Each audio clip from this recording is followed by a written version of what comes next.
Everyone online says you need to scale with a course. And I say, sell the damn service. I'm Emily Williams, award-winning consultant and productized offer expert since 2014. And I'm here to help you work less, make more, and stop custom building your burnout. Each week, we talk strategy, structure, and the real stories behind sustainable service businesses. You know, from service providers who like doing service work, who want to stay in service work, but also just make more money. If you're ready for all that yapping, then let's dive in.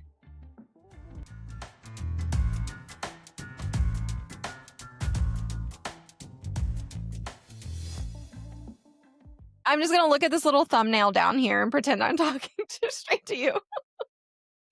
All right. Hi. Hello. You just did a vision boarding session. Is that what you called it? Vision casting. It was like vision casting and planning for 2026. Yeah. Okay. So what is your sexiest thing on your 2026 plan? Oh, I am actually going to start my own podcast. Yes, girl. Okay. What are you going to talk about? I'm calling it Spaceholder Haven, and it's going to be all about helping spaceholders remember to hold space for themselves, like in business and with good design, and making their systems easier for themselves, and like taking a bath. Like all the cliche ways all the cliches ways we can hold space, but then also ones that they haven't maybe thought about. Like I have an expert coming on who does just lost the word. Traumatic vicarious trauma. And that's where like therapists can take on the trauma of the people that they're listening to. And that happens quite frequently. And not a lot of therapists are like aware of it or know how to care for themselves in those spaces where they can be traumatized. So I'm excited to bring her on the podcast to talk about vicarious trauma. And then like the flip side of that, which is vicarious resilience. So that's the biggest thing on my plan for 2026. How about you? When is that launching? January? I don't know yet. No. Oh, okay.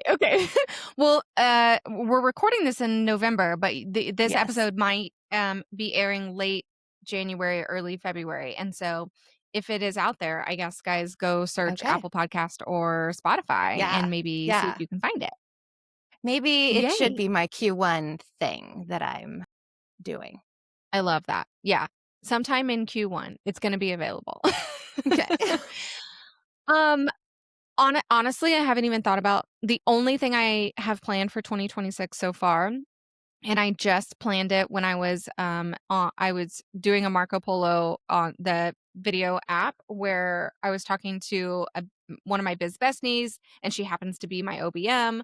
And I was talking about like, okay, when's the next time that we're gonna like open up doors for sold out services, and what are we gonna do, and what's our plan, and how can we do like a low lift launch and all of the things. And so February is when that's happening. But it's just gonna be like a behind the scenes email only, because there was a crap ton of people who were on the like interested list and who were clicking all of the things.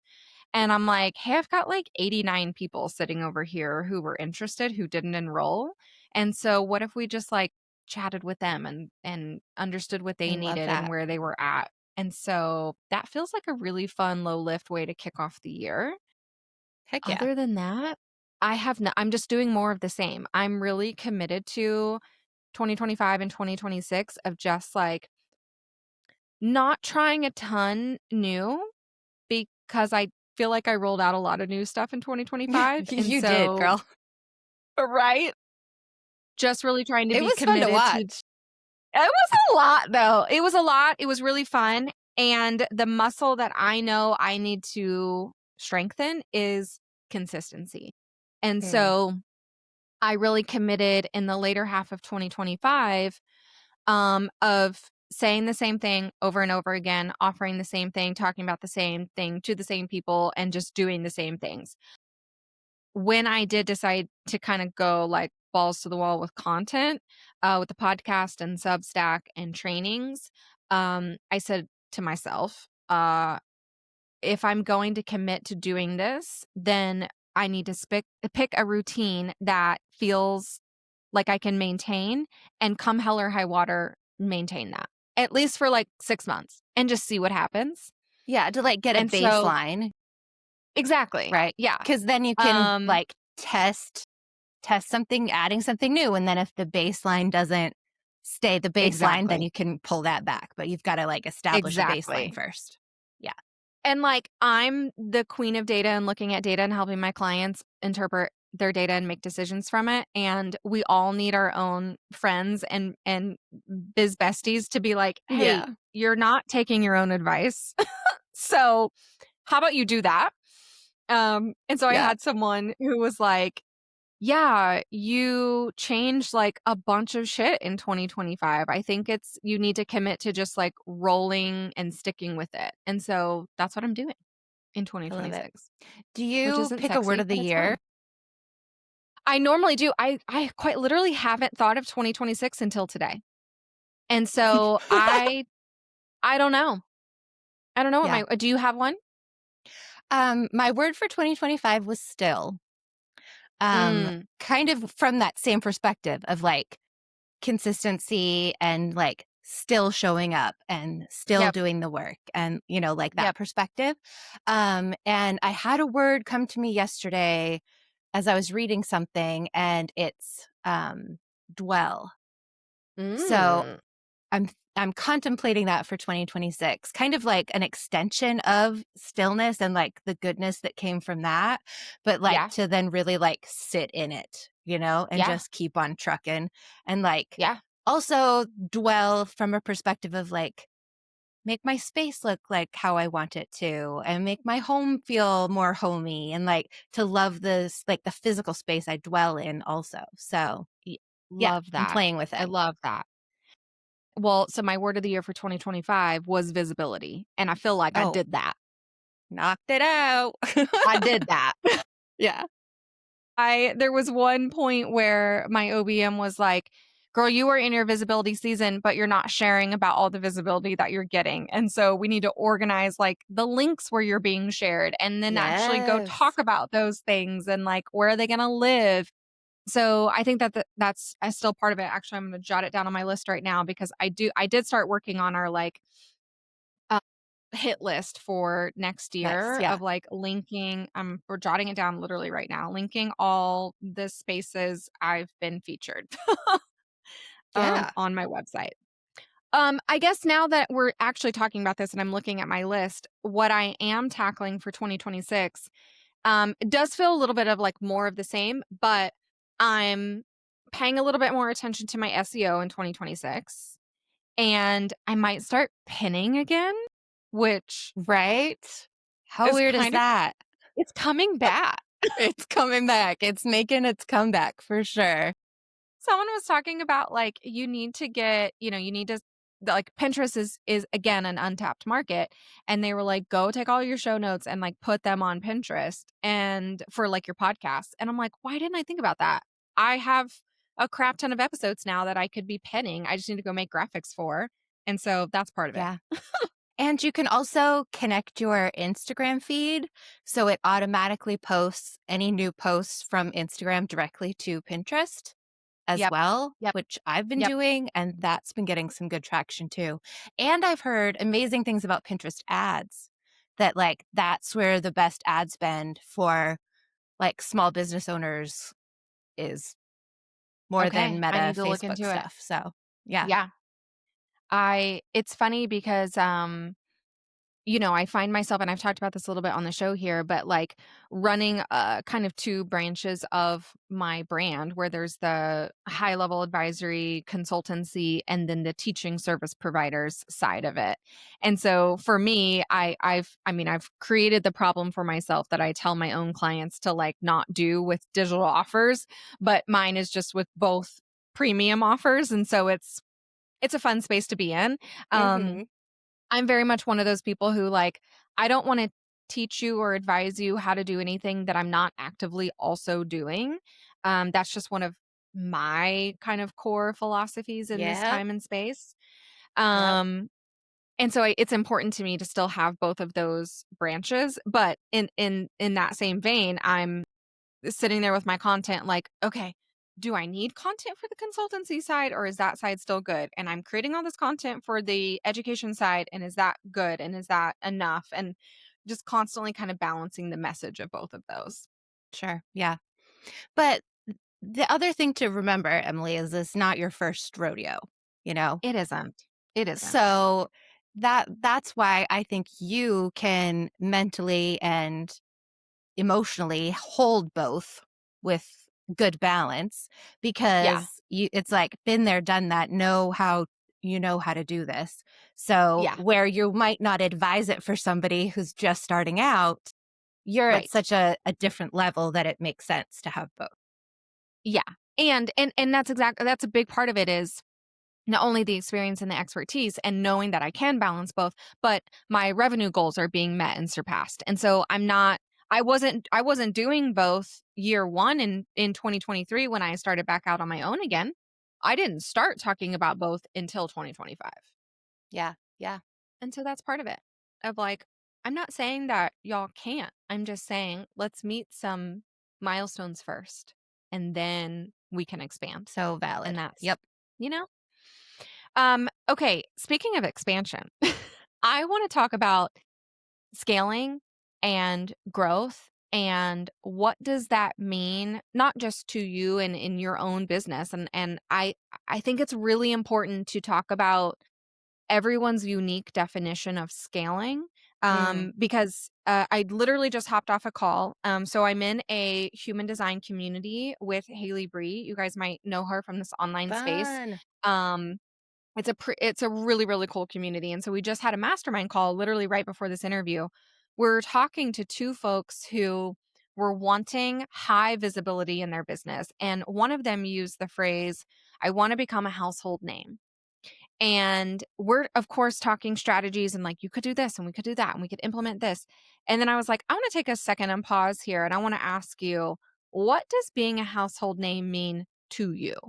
Because it could mean something completely different than what I'm picturing in my brain, and we need to make sure that Yeah.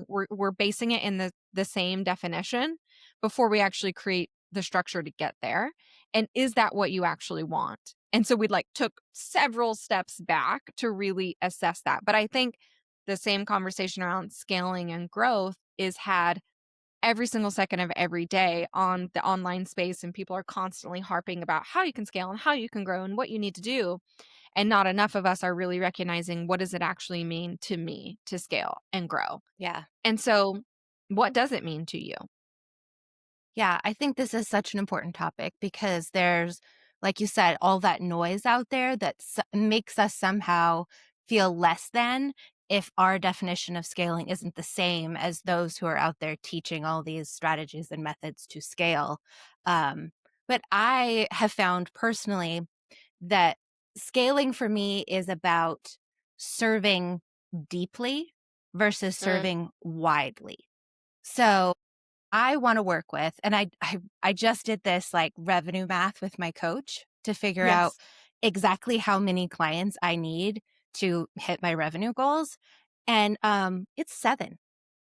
Yep. 7 people in a Yep. year. 7 people. 7 people, Yes. Yes. and Yes. that if I could get and serve so completely with like my talents and gifts and what I bring to the table, these 7 people and impact their lives and impact their businesses to then go on and do the work that they're meant to do with much more ease and connection and vulnerability than they were before. Like that's what scaling means to me. The ripple effects of the work that I'm doing with 7 people. Yeah. Yeah. Yeah. Not Yeah. about 400 in a webinar or Right. Right. 4,000 buying a digital product or what, I just need 7. Yeah. And Well, that and I feels think it's so so good to me. Sorry, go yes, ahead. yes. No, it's part of the conversation is and that I was just having on that mastermind was there were there were there were 2 parts of the conversation that were being had that were in direct opposition of each other. And Hmm. and this to me is the most critical conversation of scaling that needs to happen, I talk about it how there are consequences to every decision, right? That we make. Yep. Those Yep. consequences are good, bad, and neutral. That's it. And then the word consequence has a negative connotation, but there's just the consequence of our action, of our choices, of our input is the output, right? Yep. The And result. the result, right? And we need to decide, is the input aligned with how I want to be running my business with the output that I want my business to give me. Yeah. And what was being talked about was, I want to be a household name and I want this massive visibility, which I love for people who want that. Couldn't be me. Although visibility was my word of the year for 2025. I don't want to be spoken about at your dinner table. That Yeah. is not my goal. I might have some negative connotations with household name, and so I'm gonna come in with my own biases about that, right? Right. Yeah. But so we wanna be they're saying, "I wanna become a household name," and then on the flip side, they're saying, "What lights me up is to witness, like, in person, virtual or actual in person, but, like, face to face with a client, witness the transformation and the aha moments." Those Ooh, 2 that's hard things, to do. That's hard to do one to many. right? And those 2 things are not typically happening in the same business model, Yeah. which is fine and fair to recognize, because I think, like, the branch of this conversation where this clicked in my brain probably, like, I think it's 2017, 2018. And a coach that I was working with at the time, that was back a little bit business baby Emily, and I was like, "I need Mm. to have a seven-figure business," because, like, my self-worth was, like, directly tied to financial revenue and the size of the company and et cetera, et cetera. And she was like, "Okay, why?" And I was like, "Well, because, like, I I want to make seven-figure, like, I want to make that." And she's like, "Okay, great. That doesn't have to come from just your business. Like, if that's how much money you want to earn, that doesn't have to come from just this venture." Yes. It It feels like blew one of my those, like, mind. poof, mind blow moments. Literally. Exactly. Yeah. Like, And oh, I yeah. I wrote it down, like, on a Post-it note and stuck it on my computer, and it sat there for years, because just reminding myself that, like, okay, it doesn't have to come from this. But what was interesting was, as soon as I recognized that the seven-figure-ness doesn't have to come from one business, I didn't want it anymore. And so Fascinating. I had to really sit with, like, okay, then what do I want?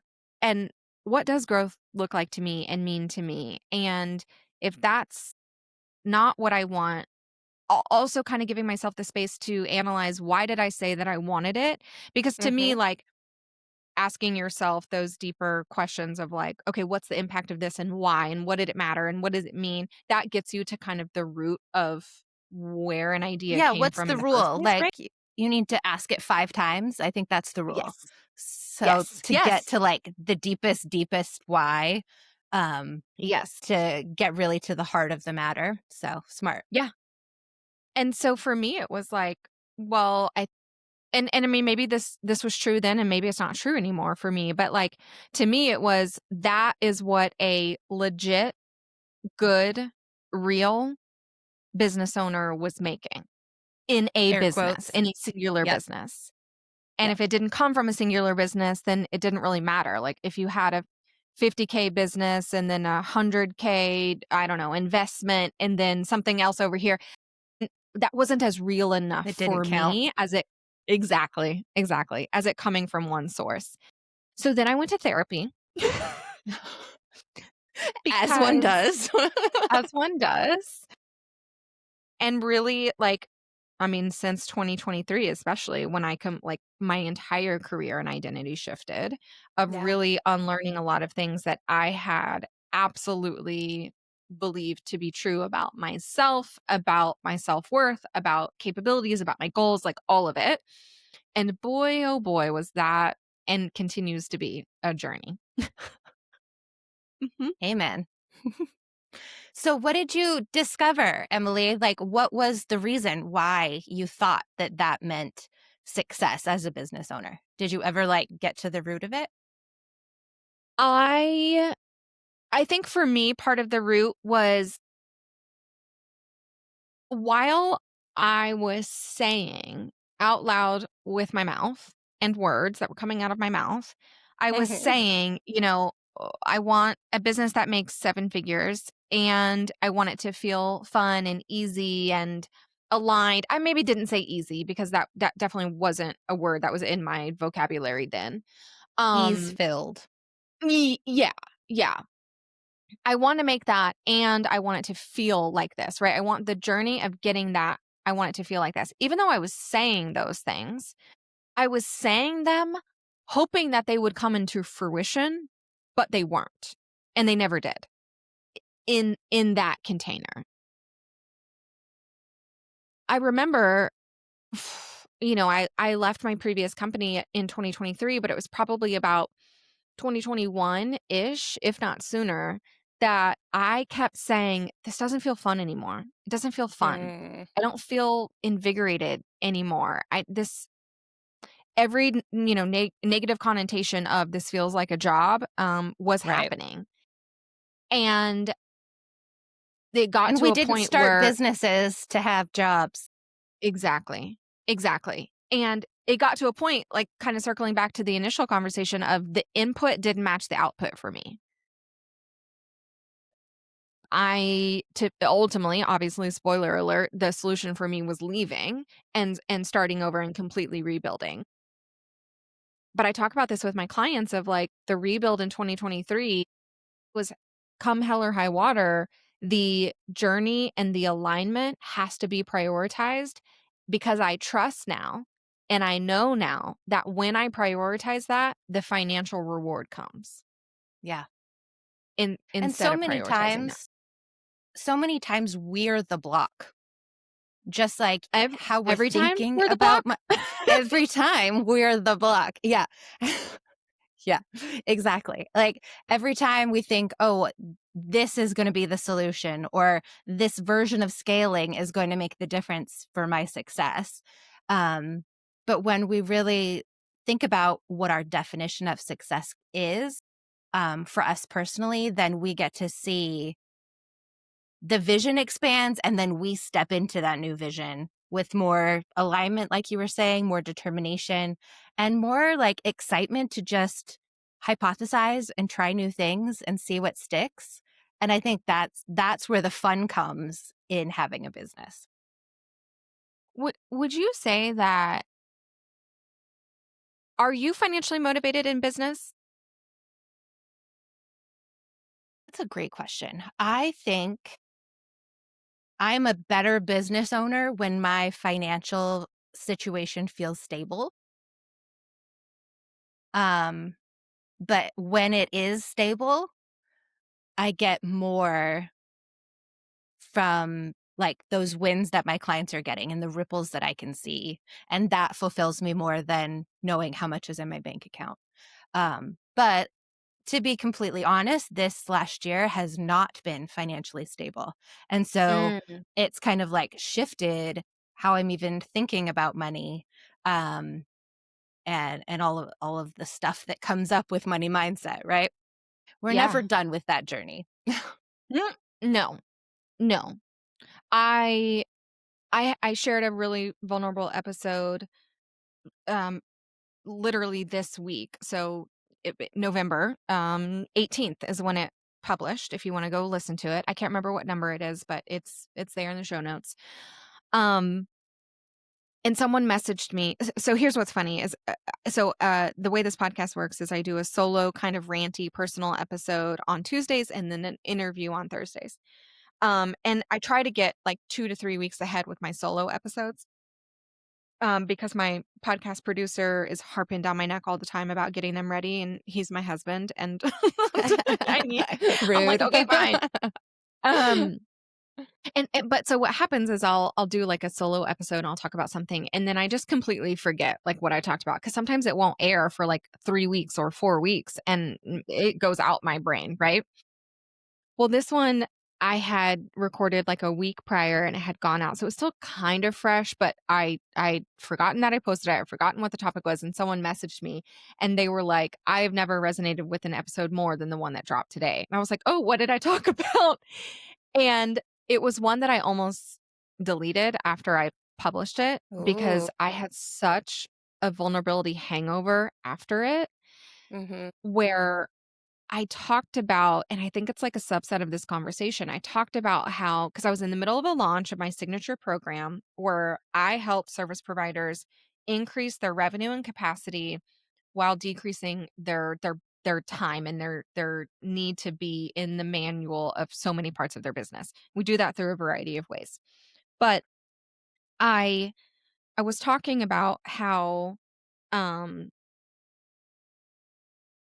I when I work with clients who come into that container, I'm spotting for people who I don't want to work with folks who are coming into any container of mine saying that like I need to reach this financial goal and if it doesn't then like the entire like my life kind of depends on reaching this. Right. It's I'm in a um like a little bit of a scarcity kind of Yes. That's the season for perfect word for business, it. Yeah. Yeah. right? And it's not and it's whether it's true or not, right? We've all felt scarcity when someone else would look at our situation and be like, "How are you feeling scarcity right now? Like you have Mhm. this, and that going on," right? So it's all very personal. But the kind of red flags that I'm looking for are people who are hitting their I call it ceiling season. So you're at your revenue and your capacity ceiling. You cannot make any more revenue because you can't work with any more clients because your capacity is at the ceiling. And like something has to give and you don't know what it is, right?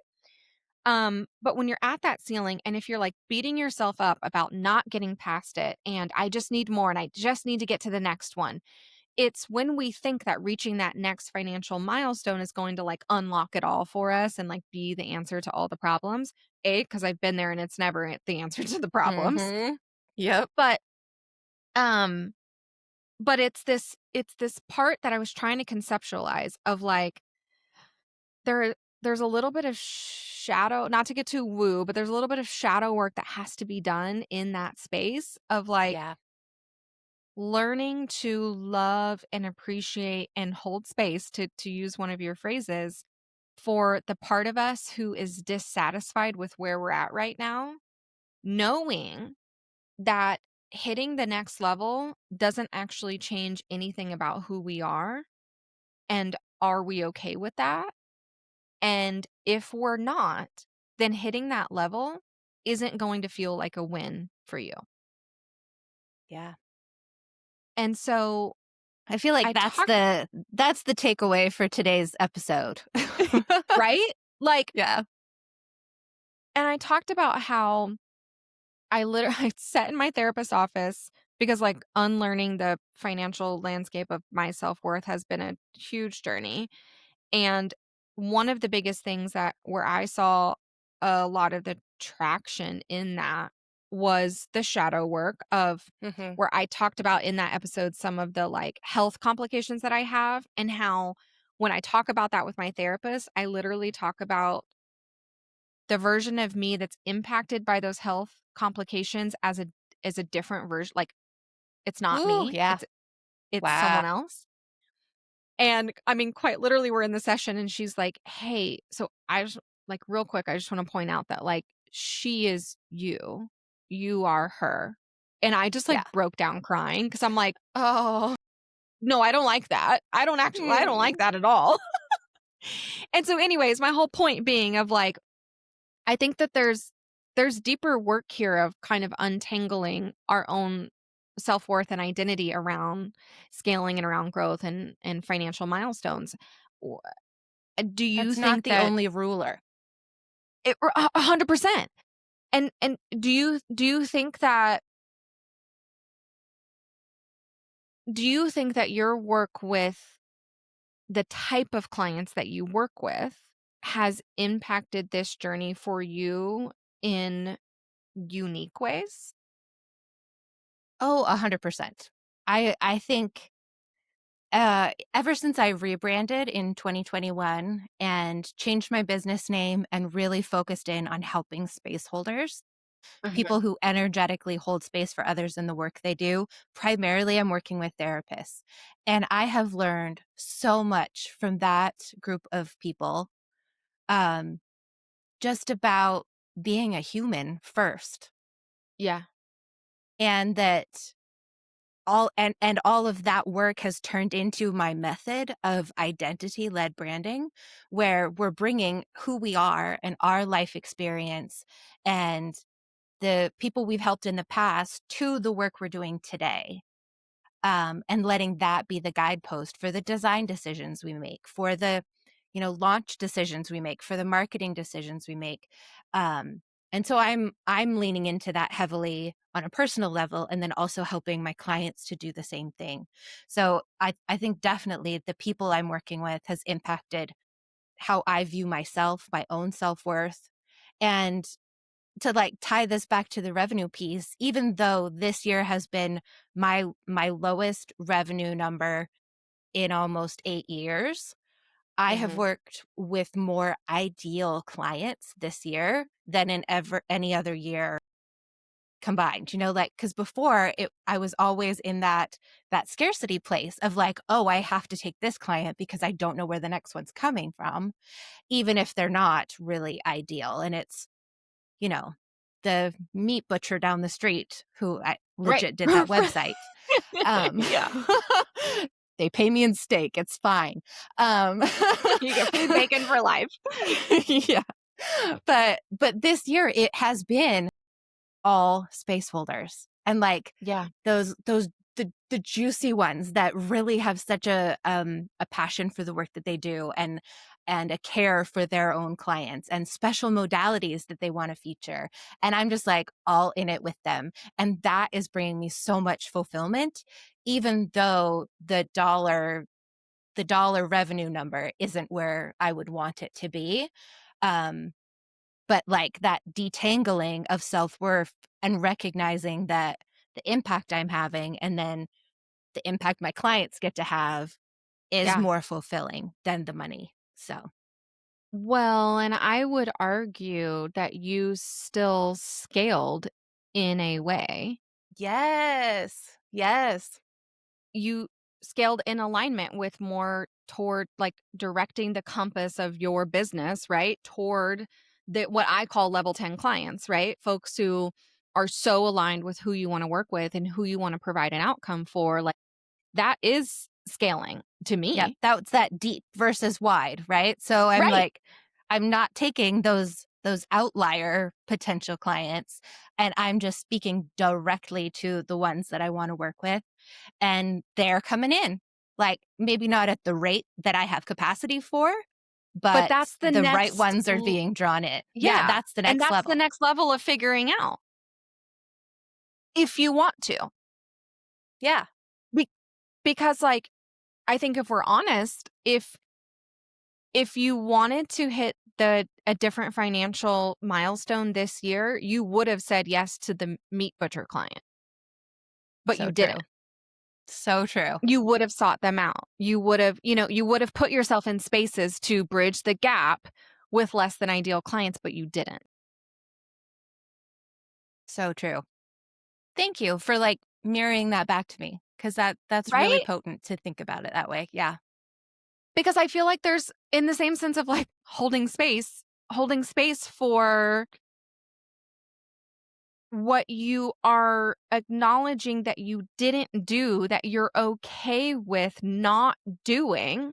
And so the consequence of you not saying yes to the butcher Yep. is you only worked with ideal clients this year and your revenue was exactly what it could have been for the clients that you got in the For door. that. Like you did it. Yeah. And like to tie it back to the very beginning of our conversation, that feels a lot like stillness, like Yes. intentional stillness, like Yes. Yes. showing up to talk to therapists still. Yeah. Like, Yeah. cool, And cool. trusting, because this was the big part for me too. I I've nerded out about human design and all of our different types and all of the things. I love learning about those things about myself and therapy and intuition and all of it. And for so long, for many, many years, I stopped listening to my intuition so much that I stopped hearing her, like could Hmm. not check in. And I got very, very intentional about 2022 that like, ooh, I need to get back to that. I miss it. I need to get back to it. It's literally like that voice in my head that just completely disappeared. Yeah. When I tell you now that like the intimacy that I have with my intuition is unlike any level it's ever been in my entire life. Whew. And That gave part me of chills, that, Emily. whoop, like it's next level because Yeah. to me, intuition is synonymous with trust, and it is trusting that there's a whole lot of things that will resonate with different people. If you're on the right path, trusting that Yeah. you're doing the right thing, right? But um trusting that when there is a need in your business that is true, that the opportunity will be there to fill that need. Yes. And that is it. That's been a big the part of that that's important for me is the if it's true, because a lot of times I've had air quotes needs in my business that weren't true, weren't necessary, weren't required, whatever word you want to put there. But if it is a true need, the opportunity positions itself. And part of this is kind of hard to conceptualize because what I definitely don't mean is like I just sit at home in my room and leads just Exactly. pop up in my inbox. That's not what happens. Yeah, um but we put forth the intentional efforts in the yes, direction we know we want to go. yes, And we're knocking on different doors that might be the exactly. right door that will open. Yeah. And they happen at the right time where, I mean, every single time it's been proven to me this year. And I specifically started saying, okay, I need to start spotting the trends of when this happens. Cause there's also this like juiciness that comes from like when we spot the trends of positivity in our life, more of those things happen. And when we call them out and when we're grateful for them, there's just like this Yeah. whole It's like like when you infinite. say what when you when you say, "I wanna buy a new car," and then you start seeing everybody in town is Exactly. driving that car. Yeah. It's that Exactly. Yep. there's, like, confirmation bias. I think that's what it's called. Exactly. Like But, yeah. like, can I do that with all of these amazing positive impacts in my life, right? And every single time, and it's funny because my husband, love him to death, is a lot more anxious than I am. And we Sorry, are husband, too, partnering. is editing this podcast. Sorry, husband, I love you so much." Part of this process of me flexing my muscle is also having patience with someone who doesn't have, like, I sometimes have delusional optimism. Hmm. And and I resonate with that. right, right, and he doesn't have that, right? I think And that's a side so effect of entrepreneurship, though, Emily. 100%, like, you kinda have to Yeah. if you're gonna Yeah. be doing this. But I quite literally believe, and it has been proven true, so therefore it is true for me, For you. um, Yep. for me, right? When when I have projects that are about to wrap up in about 4 to 6 weeks, new leads quite literally pop into my inbox. And that happens every single time. As soon as I'm ready for more, and it is actually true that I'm ready for more, the conversations literally just start happening.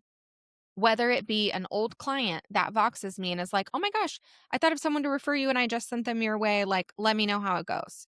Or I want to interview for this podcast. And then someone listens to that 3 months later and then signs me on for a project. Like, I'm showing up and I'm being visible and I'm trusting that the little flowers are going to sprout up exactly when I need them to.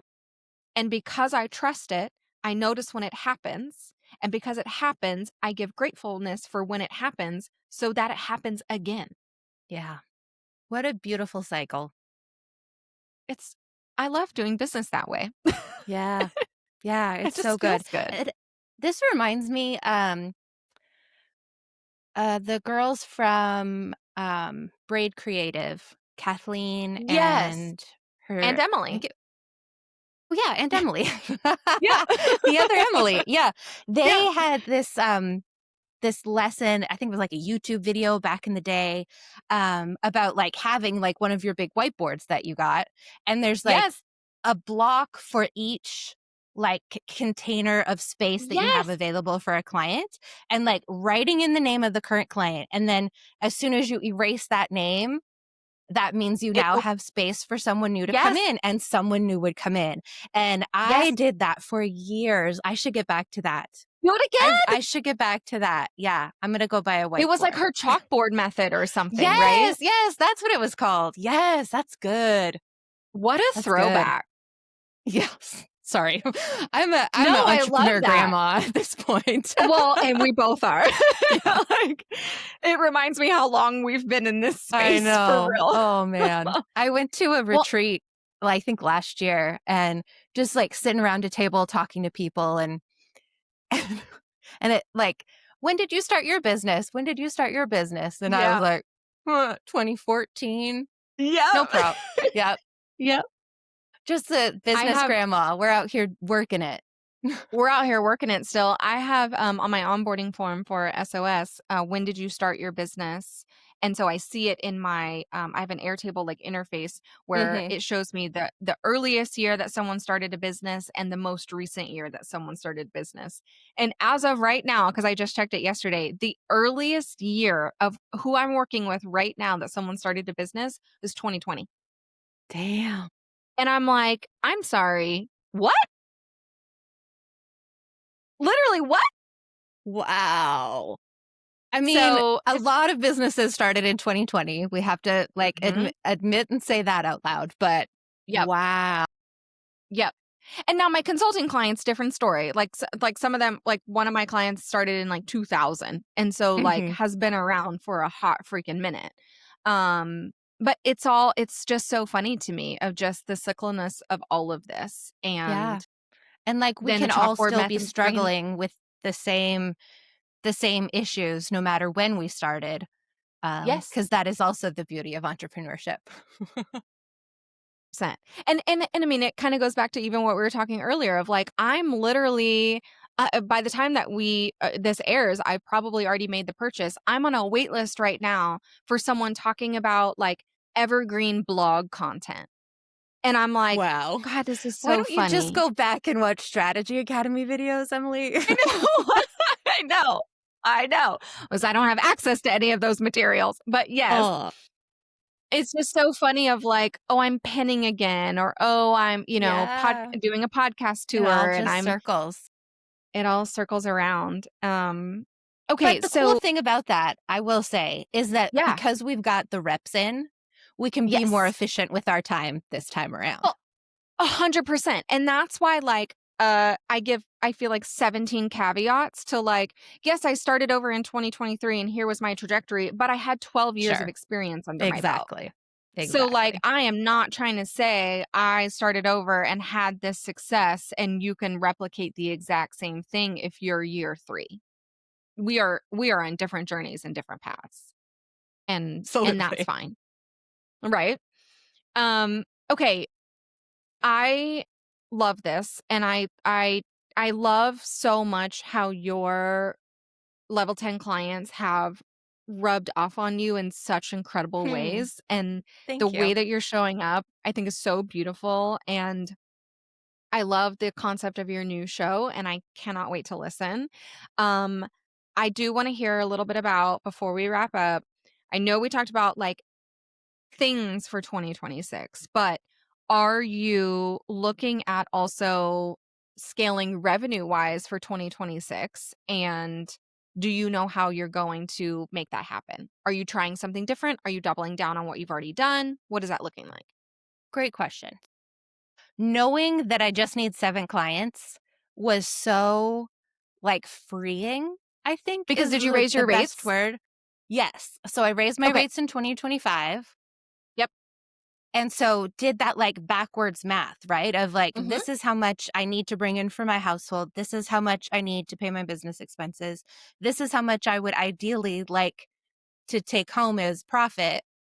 And so then it's like doing the math backwards and figuring out at this price point, this is how many people I need to bring in the door for a whole year. And that just, it was one of those like mind blown moments where, okay, I only need 7. So then we can do some other math where it's like, to book 7 projects, I need to have this many discovery calls, which means to Yes. me, I have to have this many leads that I'm actively talking to and actively forming connections with. And um, that sort of thing. So that helps just from like a planning out what I'm hoping to do. My biggest the place where I've been able to draw in the most clients in the past has actually come from being an expert inside of communities that other people have created for my ideal client. And then I show up as like the design expert in there. And that's been my biggest source of leads for the last 4.5 years. And so I want Yes. to double down on that and reaching Yes. out to people who, have ongoing group programs for therapists or are doing like one-on-one consulting for therapists and like create a class and invite all of your clients you've had for the last year. And I will teach Yes. about identity-led branding and what that can mean for how they're showing up and then also how that impacts their bottom line. And so I'm like actively looking on Instagram right now and starting conversations with people who have communities of therapists so that I can show up there. 3 times recently, Emily. It's been so funny. I'll reach out with that as like my starter, right? Like, this is what I do. I have this really great training. I'd love to do it for your students because we both serve the same type of person. Yes. And they then go and look at my stuff and come back and say, okay, I love this idea, but we actually need to do my brand and website first. Yeah, okay, great. I'm like, perfect. Perfect. But then that becomes such a cool trajectory because then they become advocates for the work that I do and not only set me up as like, oh, here's this expert I brought in on design to help you guys, but this is what she did for me as Yeah. an Yeah. example of what's possible for you. So I'm So, leaning in there. what are you gonna do when you get booked out by Q2?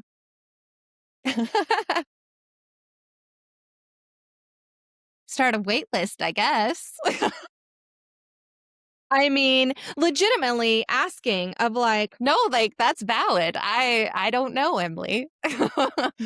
because your visibility efforts outmatch your capacity and for how many clients you quote unquote need to work with. That is just a fact.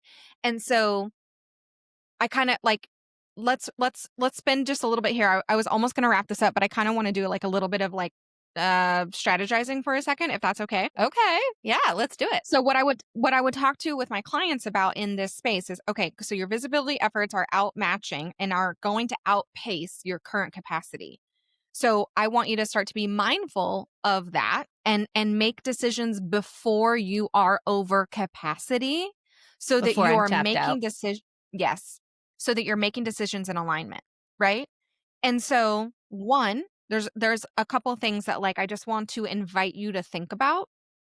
One, you could hit Q1 hard with visibility and be booked out by Q2, and then you don't have to worry about anything. You're just serving clients and scheduling later visibility efforts for maybe Q4 so you could get booked out by Q1 of 2027. That could be one route where you kind of just fill up the pipeline in the bank and you get deposits and you get paid and you schedule out projects and someone might sign up in March and you don't touch their website until November and that's just how it works to work with you and that's fine. You're going to get clients who are perfectly fine with that. What could it look like to reach your revenue goal by the end of Q2 and now just get to like design and strategize and teach and work and like ebb in the communities? That's an amazing option, right?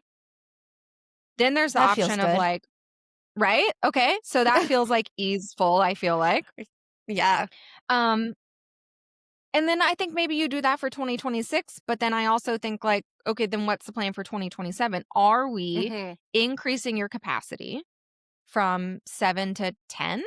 And if that's reality, what needs to happen in order to do that? Mhm. Are we making the delivery easier? Are we raising rates? Are we hiring a junior designer? Are we white labeling someone else's skill set? What needs to happen? Are you wanting to manage any of those people? Or is it just like quite literally rinse and repeat of you work with 7 people and that price just raises and sometimes you're booked out a year and a half in advance? I mean, that sounds ideal to me, to be completely honest, Yeah. because like, the thought of bringing on people to, like, build out a team or anything like that, I'm just like, but this is the work that I love doing and the reason why I started business in the first place. I don't wanna give it to somebody else, you know? Yeah. So, Yeah. yeah, I mean, I would be fine with building a wait list and people like, if I'm the one they want to work with, then they'll wait. I think so. Especially Or they will. knowing the ebbs and flows of therapy space as well, and like how Right. that works for people when they get the bulk of their money in, et cetera, et cetera. Yeah. I think I'm gonna ride it for 2026, and like maybe the answer is increasing pricing a little bit for 2027 because that's always an option to scale. 100%. Yeah. Fascinating to think Kind that of far I in kind of advance. like yeah, I kind of like the idea of like I think in 2026 being really mindful of what is the methodology and systems that are needed to support you to deliver your 7 in such a kick-ass way, in such Yeah. a aligned feel good way where another way to look at scaling is improving your client experience Yes. and making it such a just like bougie for your Yeah. clients, you know what I mean? Um, Yeah. that's what I'm focused on in 2026 as well, is like the numbers are fine, like the amount is fine. I just wanna make it feel even better, Yes. Yes.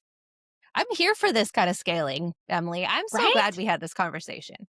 I think Dude, I'm people so excited. think a lot about this, but never like say it out loud. Like, what does scaling actually mean and look like for me personally? And like, Yeah, that's okay. yeah, That's a perfectly valid definition of scaling. Don't let, the celebrity entrepreneurs make you feel less than or like you're somehow missing something because your definition of scaling is different than theirs. because, like and this is the thing, I wrote about it on Substack and Threads. I feel like there's no winning in saying this, like, in a highly visible platform because there's always someone who has some shit to say about it, Yeah. but, like, truthfully, at the end of the day, service providers, if you were running a business where you're working with 7 clients and you're making 200 or 250K a year and you're getting to keep like 80 to 90% of that as profit, would you not be really fucking happy? Amen. And like, when did that stop being enough? Yes. Yes. It feels I like enough to me. right, and like and I know that number is different for everyone, like, maybe it's Yeah. 100K, maybe it's 250K, maybe it's 300K, whatever, but I'm talking about it in the space of, like, less than 500K, and, Mhm. like, I just think that some of us, because 'cause I'm talking to myself, old versions of me, right? Yeah. Some of Yep. us, like, have been so hell-bent on the 500K, the 750K, the million-dollar business that we actually don't get to enjoy the $100,000 business, the $150,000 business, and We don't and take get time to celebrate those milestones right, or acknowledge them. and not even just celebrate because, that's always been really hard for me to do, and so that feels very unattainable, but Mhm. existing in Mm. that In that space, truth. right? Yep. In the Yep. truth of that, and Yep. I've brought this up before, but I think it's worth repeating. My again, shout out to my husband. Um, there were and I've talked about this, so I don't hesitate sharing it. There was a financial investment that I made in a lead generation strategy in 2025 that I have major regret on. It was fucking expensive. It was way out of alignment for how I actually want to get leads. And basically, the second I bought it, I was like, oh no. And Mm. it was a clusterfuck. And we've all been there. Sometimes we need to I've make been those there. costly, we need to make those costly Yep. mistakes to understand where we're at, yada, yada, Yep. yada. It's annoying. Um, but one of the conversations I was having with my husband after that, he was like, why do you think you need those results or to learn that to to to scale up just a little bit or to grow a little bit or to hit the goals that you have? You are fully capable. You've been doing it. You know what to do. Like, why do you think that you're missing something? And so I could argue all day long about I love learning and I think it's important to be a part of community and be in spaces and you never know who you're getting introduced to and yada yada. And that's what I was saying back to him. And he was like, "Okay, I hear you." And you know that like for our family to greatly benefit from the work that you're doing, you don't need to have exponential growth, you just need to have consistency. And I was like, what? Yeah. Are we the same Okay." person, Emily? Yes. And it just was this kind of slap in the brain of like, Yeah. what do you mean I don't need to Yeah. chase exponential growth? What do you mean? Yeah. So, sitting in the reality of how amazing my business does perform has been a skill I'm diving into for sure. We're working those muscles. Working those muscles. Exactly. Exactly. Well, thank you so much for this conversation and for chatting Yes. and for talking about scaling in the way for service providers that I think is going to resonate with a lot. Can you let the listeners know where they can hang out with you online? Remind everybody the name of your show that's going to be airing very soon. And if they're in the market for your services, how can they get in Yeah. touch? Yeah, so dawnanddelight.com is my website and also my Instagram handle. Instagram's my favorite place to make connections and have conversations. So if you want to hear more about my services, that would be the place to do it. My signature service is called the Dawn Approach, and it's a 4-phase custom brand and website design build that includes in-person brand photography and copywriting and all the Hey. things that you could ever need to launch and market your business once we get it all built. Um, so yeah, I'm going all in. This is something I would actually love to share really quick. I had an Yeah. aha moment with my coach. She does like all of the personality typings at the start of working together. So like disc Nice. assessment and Clifton strengths and Enneagram and all the things, right?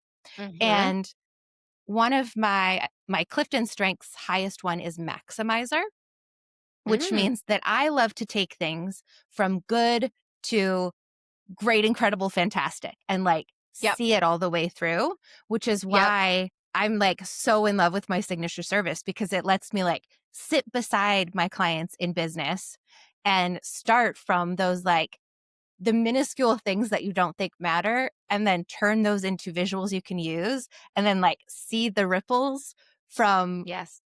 that work. And so I like get to like sit in my maximizer strength doing this work, which was such a cool way to like have it explained back to me. Um Love. yeah, so that's the Dawn approach, my favorite way to work with people. And my new podcast is called Spaceholder Haven and it will be out in Q1 of Yes. 2026. Amazing. Shaina, thank you so much for coming on today and for sharing and yapping and all the things. It's always Yes. really, really great to connect. It was good to catch up with you. I can't believe we're, online business grandmas together. Look at us go. I know. I love it. Me too. Thank you.